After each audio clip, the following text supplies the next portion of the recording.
Hello everyone शांति पाठशाला को मु आपण मानंकु स्वागत जनाउछि। आजिकार एक नूतन वीडियो रे आमे आलोचना करिबा ग्राम सफेई उपरे एक सुंदर रचना।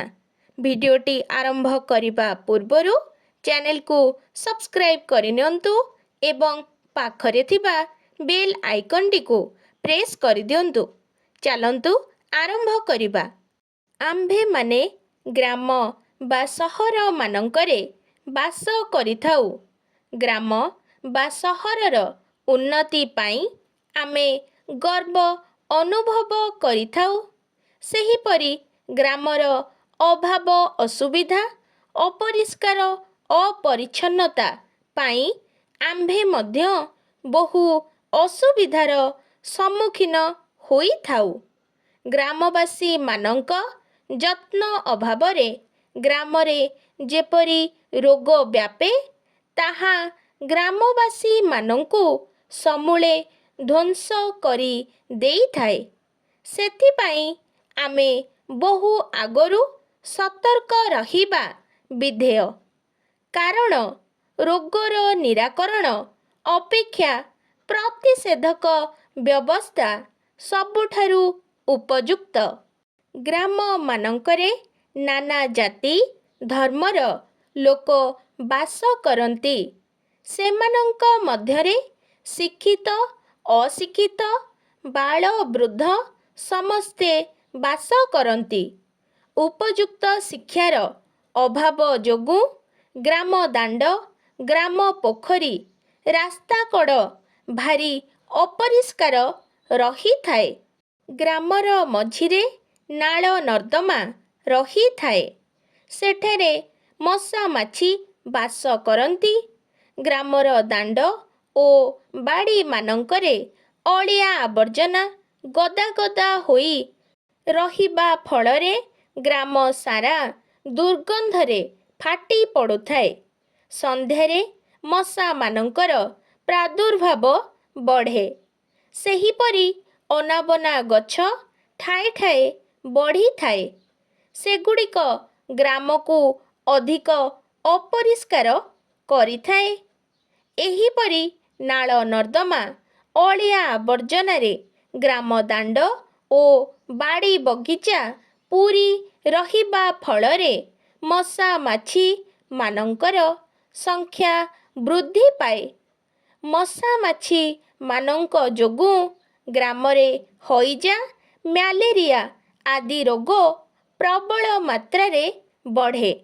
ଲୋକମାନେ ଏହି ଅସୁବିଧାକୁ ହୃଦୟଙ୍ଗମ ନ କରି ରୋଗମୁକ୍ତ ହେବା ପାଇଁ ଗ୍ରାମ ଦେବାଦେବୀଙ୍କୁ ପୂଜା ଅର୍ଚ୍ଚନା କରନ୍ତି।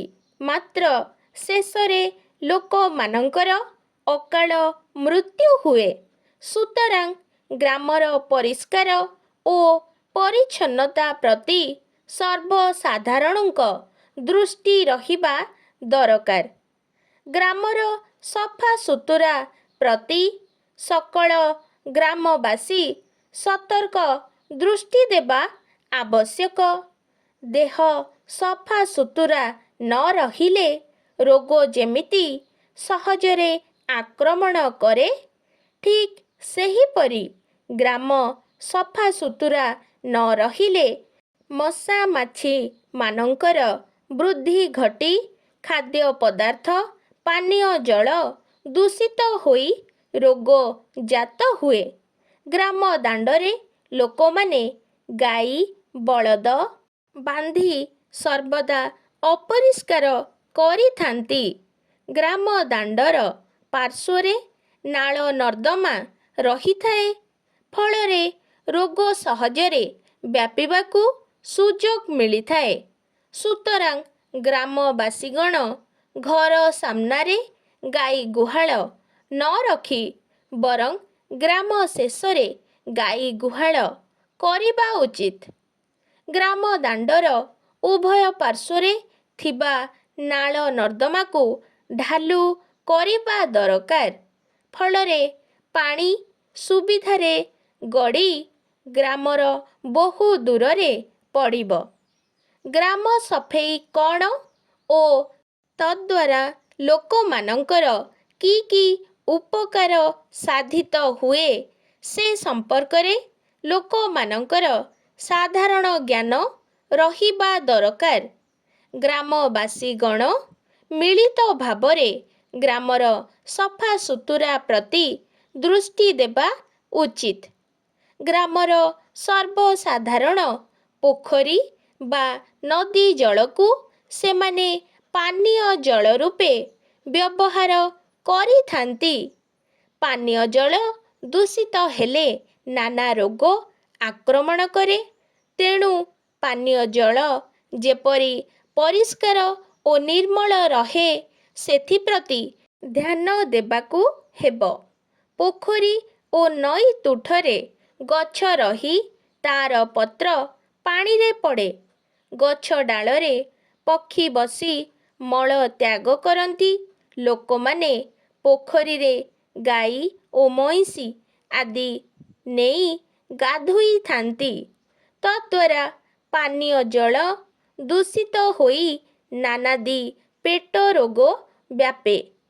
ଯେଉଁ ପୋଖରୀ ଜଳକୁ ପାନୀୟ ଜଳ ରୂପେ ବ୍ୟବହାର କରାଯାଏ ସେହି ଜଳକୁ ଲୁଗା ସଫା, ବାସନ ସଫା, ଗାଧୁଆ ଓ ଶୌଚ ହେବାରେ ବ୍ୟବହାର କଲେ ଜଳ ଦୂଷିତ ହୋଇଥାଏ। ପରିବେଶ ସଫାସୁତୁରା ରହିଲେ ସ୍ୱାସ୍ଥ୍ୟ ଭଲ ରହେ। ଏଣୁ ଗ୍ରାମର ପରିବେଶ ପରିଷ୍କାର ରଖିବା ଦରକାର। ଯୁବକମାନେ ଗ୍ରାମର ନାଳ ନର୍ଦ୍ଦମା, ରାସ୍ତାଘାଟ, ପୋଖରୀ ତୁଠ ସଫାସୁତୁରା କରିବା ପାଇଁ ଆଗେଇ ଆସିବା ସଙ୍ଗେ ସଙ୍ଗେ ସର୍ବସାଧାରଣଙ୍କୁ ସଚେତନ କରାଇଦେବା ଉଚିତ।